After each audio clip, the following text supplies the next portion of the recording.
خالد بن ولید۔ قسط نمبر 4۔ وحشی بن حرب نے ہند کے زیورات پر نگاہ ڈالی تو وہ مسکرایا اور زیر لب پرعزم لہجے میں بولا، حمزہ کو میں ہی قتل کروں گا۔ خالد کو اپنے لشکر کا کوچ یاد تھا۔ اسی راستے سے لشکر مدینہ کو گیا تھا۔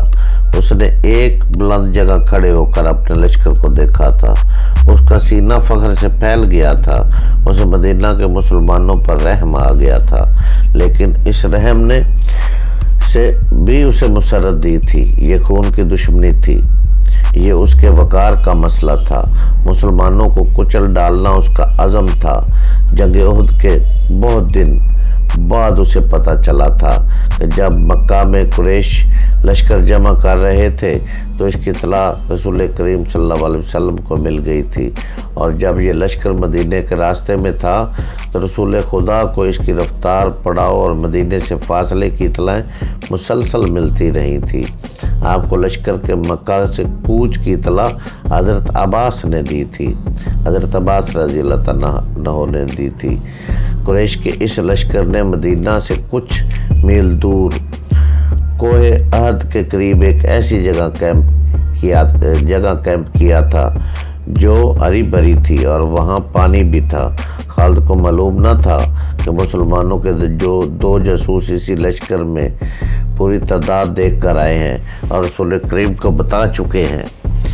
21 مارچ 625 کے روز رسول کریم نے اپنی فوج کو کوچ کا حکم دیا اور شخین نام کی ایک پہاڑی کے دامن میں جا خیمہ زن ہوئے۔ آپ کے ساتھ 1000 پیادہ مجاہدین تھے، جن میں سے 100 نے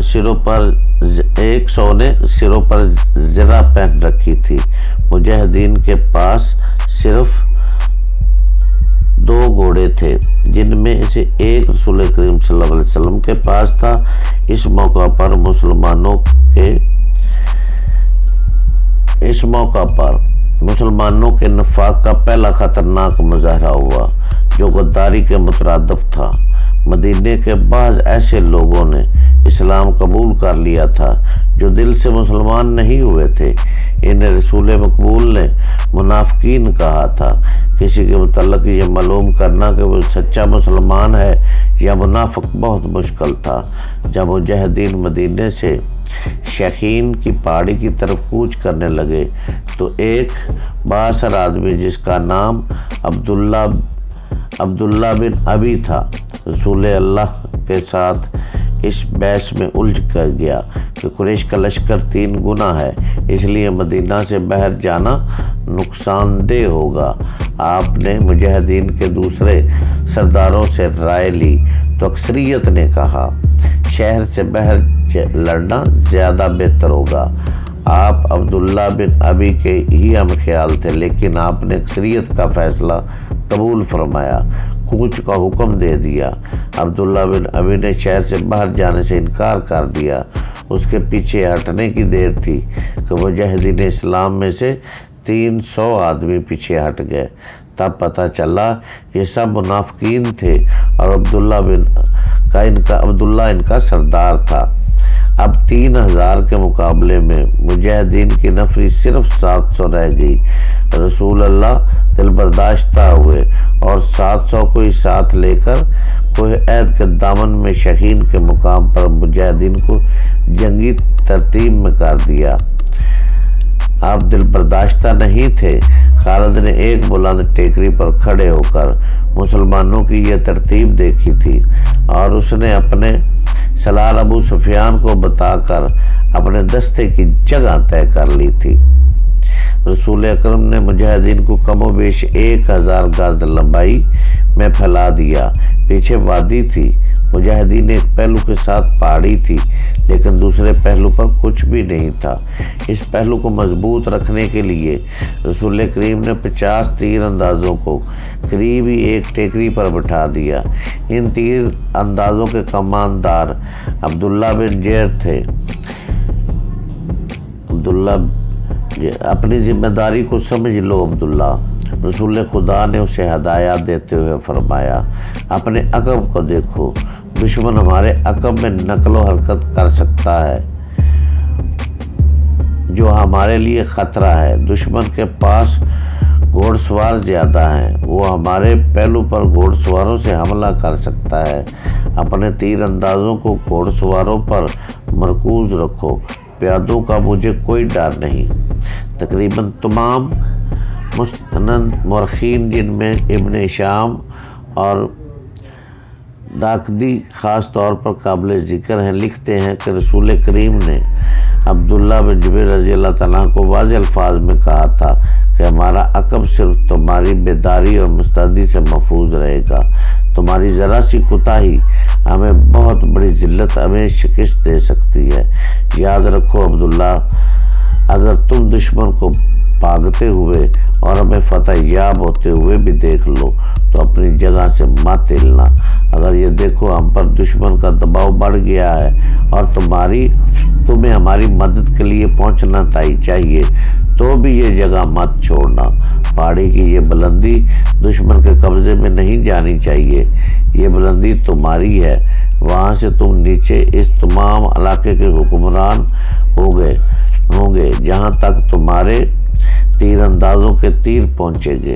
خالد نے مسلمانوں کی ترتیب دیکھی اور ابو سفیان کو بتایا کہ مسلمان کھلے میدان کی لڑائی نہیں لڑیں گے۔ ابو سفیان کو اپنی کثیر نفری پر ناز تھا، وہ چاہتا تھا کہ لڑائی کھلے میدان یعنی لامحدود محاذ پر ہو تاکہ وہ اپنے پیادوں اور گھوڑوں کی افراد سے مجاہدین اسلام کو کچل ڈالے۔ خالد کو اس کے باپ نے جنگی چالوں کو ترتیب بچپن سے دینی شروع کر رکھی تھی۔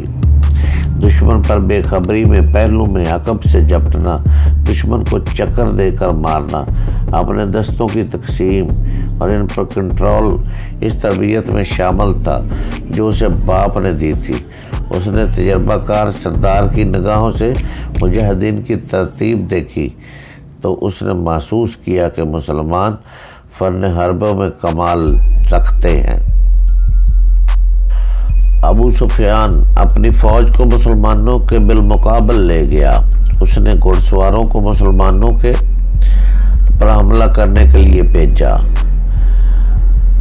پہلو پر خالد اور دوسروں پر مکرمہ تھا، دونوں کے ساتھ 100 گھوڑ سوار تھے۔ تمام گھوڑ سواروں کا کمانڈر عمر بن العاص تھا۔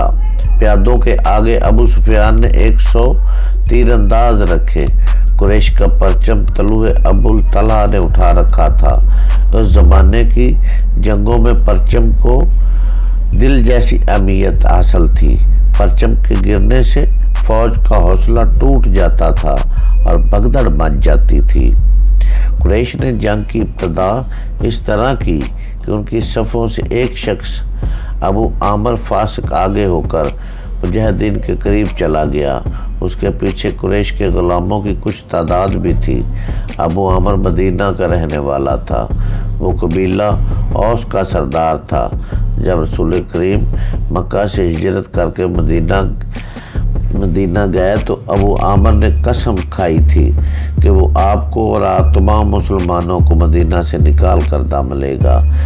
اس پر ایک بڑی ہی حسین یہودن کا اور یہودیوں کے مال و دولت کا طلسم طاری تھا۔ یہودیوں کی اسلام دشمن کاروائیاں زمین دوز ہوتی تھی۔ بظاہر انہوں نے مسلمانوں کے ساتھ دوستی اور فرمانبرداری کا معاہدہ کر رکھا تھا۔ ابو عامر انہی کے ہاتھ میں کٹ پتلی بنا ہوا تھا، لیکن ان یہودیوں نے اسے قریش کا دوست بنا رکھا تھا۔ اب مجاہدین قریش کے خلاف لڑنے کے لیے مدینہ سے نکلے تھے۔ ابو عامر قریش کے پاس چلا گیا۔ اس کے قبیلہ اور اس کے بہت سے آدمی رسول کریم کے دست مبارک پر اسلام قبول کر چکے تھے اور وہ قریش کے مقابلے میں صف اعلیٰ تھے۔ ابو عامر آگے چلا گیا اور مجاہدین سے بلند آواز میں مخاطب ہوا۔ رسول کریم نے اسے فاسق کا خطاب دیا تھا۔ قبیلہ اوس کے غیرت مند بہادروں، ابو عامر فاسق نے کہا، تم مجھے یقیناً پہچانتے ہو، میں کون ہوں، میری بات ذرا غور سے سنو۔ وہ اپنی للکار پوری نہ کر پایا تھا تو مجاہدین اسلام کی صف سے قبیلہ اوس کے ایک مجاہد کی آواز گرجی، او فاسق بدکار، ہم تیرے نام پر تھوک چکے ہیں۔ خالد کو وقت یاد آ رہا تھا۔ مجاہدین اسلام کی صف سے ابو عامر اور اس کے ساتھ گئے ہوئے غلاموں پر پتھروں کی بچھاڑ شروع ہو گئی۔ مورخ لکھتے ہیں کہ پتھر برسانے والے قبیلہ اوس کے مجاہدین تھے۔ ابو عامر اور غلام جو مجاہدین کے پتھروں کی زد میں تھے، ایک ایک دو پتھر کھا کر پیچھے بھاگ گئے۔ یہودی مدینہ میں بیٹھے لڑائی کی خبروں کا انتظار کر رہے تھے۔ جس یہودن کے طلسم میں ابو عامر گرفتار تھے، وہ اپنی کامیابی کی خبر سننے کے لیے بےتاب تھی۔ اسے ابھی معلوم نہ تھا کہ اس کے حسن و جوانی کے طلسم کو مسلمانوں نے سنگسار کر دیا ہے۔ اس سلسلے میں آنے والی اقساط میں یہودیوں اور قریش کی عورتوں کی حد میں کارروائیوں کی تفصیل کہانیاں بھی سنائی جائیں گی۔ ابو عامر فاسق کے اس واقعے سے پہلے وہ عورتیں جو قریش کے لشکر کے ساتھ گئی تھیں، لشکر کے درمیان کھڑی ہو گئی اور سریلی آواز میں گیت گاتی تھی۔ ان میں مارے جانے والے قریش کا ذکر ایسے الفاظ، ایسی طرز میں کیا گیا تھا کہ سننے والوں کا خون کھولتا اور رونگٹے کھڑے ہو جاتے تھے۔ ان عورتوں میں سے ایک دو نے جوشیلی تقریر کی صورت میں بھی قریش کے خون کو گرمایا تھا۔ عورتوں کے پیچھے چلے جانے کا حکم ملا تو ابو سفیان کی بیوی ہند نے ایک گھوڑے پر سوار ہو کر گیت گانا شروع کر دیا۔ اس کی آواز بلند تھی اور آواز میں سوز بھی تھا۔ تاریخ لکھنے والوں نے اس کے گیت کے پورے اشعار قلم بند نہیں کیے۔ انہوں نے لکھا ہے کہ یہ گیت فوج تھا جس میں مرد اور عورت کے در پردہ تعلقات کا ذکر تھا۔ اشعار جو تاریخ میں آتے ہیں وہ اس طرح ہیں۔ ان میں جس ابلدار کا نام آتا ہے یہ بنو ابلدار ہے۔ بنو امیہ اسی کی ایک شاخ تھی۔ بنو ابلدار قریش کا بہت اونچا خاندان تھا۔ عبدالدار کے ثبوت تو ہمارے گھرانوں کے پاس بانو، ہم رات کی بیٹیاں، ہم تکیوں کے درمیان حرکت کیا کرتے ہیں۔ اس حرکت میں لطف اور لذت ہوتی ہے۔ تم دشمن پر چڑھ دوڑو تو ہم تمہیں اپنے سینوں سے لگا لیں گی، تم بھاگ آئے تو ہم تمہارے قریب نہیں آئیں گی۔ اس کے بعد ابو عامر فاسق پر مجاہدین اسلام کی طرف سے سنگ باری ہوئی اور اس کے فوراً بعد قریش نے مجاہدین پر تیر پھینکنے شروع کر دیے۔ مجاہدین نے اس کے جواب میں تیر برسائے۔ خالد اپنے پہلو والے مسلمانوں کے پہلو پر حملہ کرنے کے لیے اپنے 100 سواروں کے ساتھ تیزی سے آگے بڑھا۔ اسے معلوم نہ تھا کہ بلندی پر تیر انداز چھپے بیٹھے ہیں۔ اس کے سوار بے دھڑک چلے آ رہے تھے۔ راستہ ذرا تنگ تھا، سواروں کو آگے پیچھے ہونا پڑا۔ خالد سوچ سمجھ کر اپنے سوار دستے کو اس پہلو پر لایا تھا۔ اسے اپنے باپ کی تربیت کے مطابق بڑی خود اعتمادی سے توقع تھی کہ وہ ہلہ بول کر مسلمانوں کو اس پوزیشن میں لے آئے گا کہ وہ پسپا ہو جائیں گے اور اگر جم کر لڑے تو قریش کے گھوڑوں تلے کچلے جائیں گے۔ مگر مسلمانوں کے پہلو سے اس کے سوار ابھی دور ہی تھے کہ اوپر سے تیر اندازوں نے اس کے اگلے سواروں کو نہ آگے جانے کے قابل چھوڑا نہ پیچھے ہٹنے کے قابل رہے۔ ایک ایک سوار کئی تیر کھا کر گرا اور جن گھوڑوں کو تیر لگے انہوں نے خالد کے سوار دستے کے لیے قیامت برپا کر دی۔ پیچھے جانے والے سواروں نے گھوڑے موڑے اور پسپا ہو گئے۔ ادھر قریش کی عورتوں نے ڈف اور ڈھولک کی تھاپ پر وہی گیت گانا شروع کر دیا تھا جو ہند نے اکیلے گایا تھا۔ ابدار کے سپوت تو ہم رات کی بیٹیاں ہیں، ہم تکیوں کے درمیان۔ مورخ واقعی لکھتا ہے کہ عربی جنگجوؤں کے اس وقت کے رواج کے مطابق ایک ایک جنگجو کے لڑنے کا مرحلہ آیا۔ سب سے پہلے قریش کا پرچم بردار طلحہ بن ابو طلحہ نے آگے جا کر مجاہدین اسلام کو للکارا۔ اس کے مقابلے کے لیے کسی کو آگے بھیجو۔ آ میرے دین کے دشمن، حضرت علی نے تند ہوا کے جھونکے کی طرح آگے ہو کر کہا، میں آتا ہوں تیرے مقابلے کے لیے۔